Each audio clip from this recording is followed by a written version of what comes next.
Ayun, malamig na hapon sa lahat. Maulan na hapon. Napakalakas ng ulan, guys. No?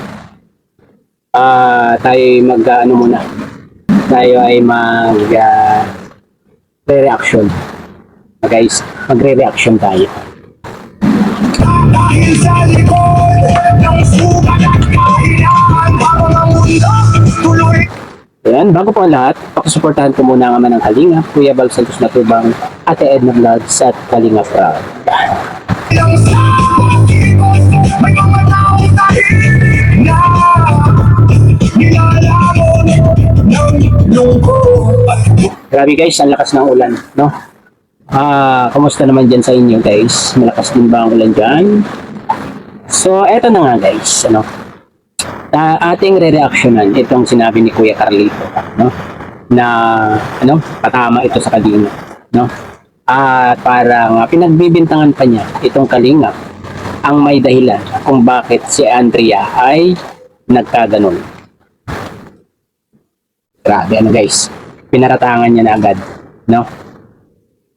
Dahil doon sa kanyang pagpasok ay kapeso niya, no? Maraming mambaba sa kanya. So, kaya yung sinasabi niya na gusto niya ng katahimikan, so hindi mangyayari yan. Kasi pumasok siya kay Kapisot, ano, sa live ni Kapisot kagabi. So, bakit niya nagawa yan? Samantalang ang taong humarap sa kanila si Kuya Bal, di ba? Bakit hindi siya nagsalita or nagkwento or ano pa man kay Kuya Bal? Ay tao namang humarap itong si Kuya Bal sa kanila. Kasama itong Boom Boom Radio, si Sir Mike. Diba? So, ano ang gustong palabasin itong si Kuya Carlito? Nakakapag-isip tuloy ako ng kakaiba. Diba? Naiisip niyo ba guys yung naiisip ko? Baliwala na yan guys. Ano? Huwag na muna natin isipin yan. Ang ating isipin ay kung bakit nagawa ni Kuya Carlito ito kay Kuya Bal. Ano po? So narinig natin kay Kuya Bal na babalikan niya itong si Kuya Carlito. Ipapabarangay niya itong si Kuya Carlito. So kung hindi man siya humarap kay Kuya Bal o magkwento kay Kuya Bal ng mga nangyayari, sigurado magkikwento siya dito sa barangay. So, nice move Kuya Bal, ano? Nice move ito. At ito guys, magpe-play tayo ng isang video clip, galing ito sa Facebook, hindi ko alam kung sinong nag-upload nito, basta sa Facebook ito galing. Ito guys, pakinggan natin. So, natutunan siya ng mga tao. May mga nag-direct message sa kanya, may mga bumabas posts, may mga pangaharap, gano'n. Kaya sabi ko nga kay kanina, hindi muna namin pinaregat ng cellphone sa Adrian. So, maganda naman yung sinasabi ni Kuya Carlito na ito, na hindi muna niya pinapagamit ng cellphone itong si Andrea dahil doon sa mga nagda-direct message dito kay Andrea na ayaw na nilang mabasa pa ni Andrea. Tama naman yung ginawa ni Kuya Carlito na yun. At ayaw ko rin munang humarap siya sa vlogging. Okay. Una-una, dahil sa sitwasyon yung gano'n. At pinayagan naman yan ni Kuya Bal at ni Kalinga Prab. Kaya nga hindi na sila bumalik doon, sina Kalinga Prab, di ba? Ang last vlog ni Kalinga Prab doon ay yung nakita natin na tulala si Andrea, di mapakali, di ba? Minsan umiiyak. Di ba parang stress na stress siya, no?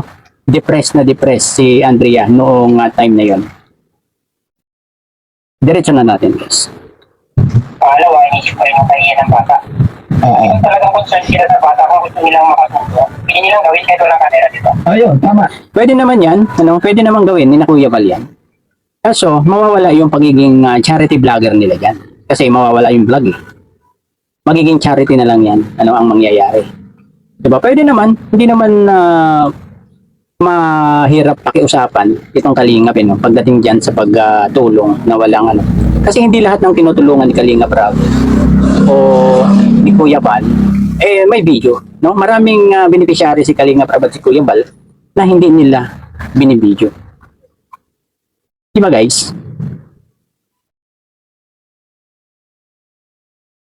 Tama ka dyan.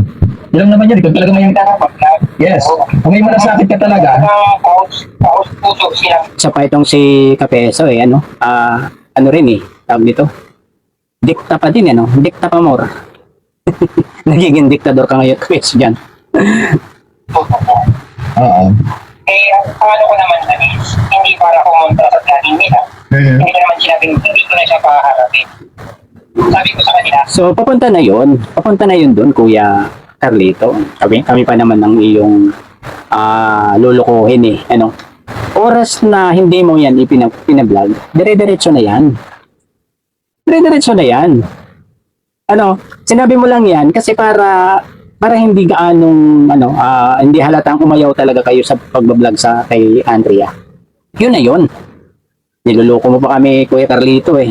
Dahil dito sa ginawa mong ito, palagay mo, bumalik pa ang kalingap kay Andrea para i-vlog? No way.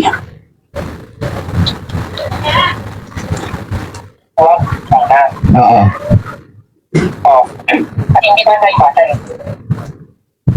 Totoo na, kausap naman na namin yung bata. Okay naman na siya sana. Ngayon nang dumating sila, parang may kinatatakutan na yung bata. So, ano yan? Baka hindi mo mapatunayan yan, Kuya Carlito. Ano? Na parang pinapagbintangan mo na dyan ang kalingap. Na para bang takot na takot si Andrea sa kalingap, Yun yung ibig sabihin ni Kuya Carlito dito eh, no? Kasi, okay na daw eh. Okay na daw sana si Andrea. Kaso nung dumating yung kalingap, ayun.